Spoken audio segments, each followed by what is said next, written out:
Ika-14 ng Hulyo nang inilabas ng Pamahalaang Panlalawigan ng Pangasinan ang Executive Order Number 103. Pero matapos itong ideklara, hindi pa rin napigilan ang pagpasok ng avian flu sa probinsya.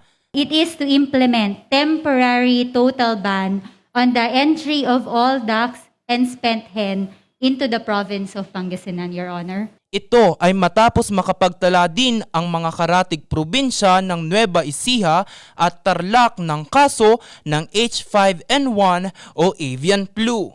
Kaninang umaga sa ika-6 na regular session ng Sangguniang Panlalawigan ng Pangasinan, isa ito sa muling pinag-usapan. The new confirmed cases of bird flu or highly pathogenic avian flu in some parts of Luzon and Mindanao are now under control. Pero bagamat kontrolado na ang unang kaso sa probinsya, nais pa rin nilang magkaroon ng contingency plan sakaling tumaas ang mga kaso.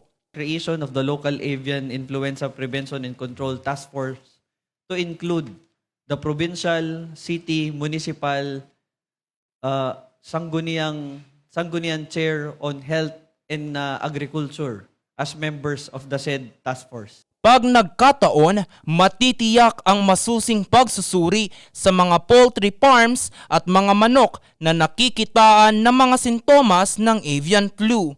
Jose Robert Inventor, News Force North Luzon.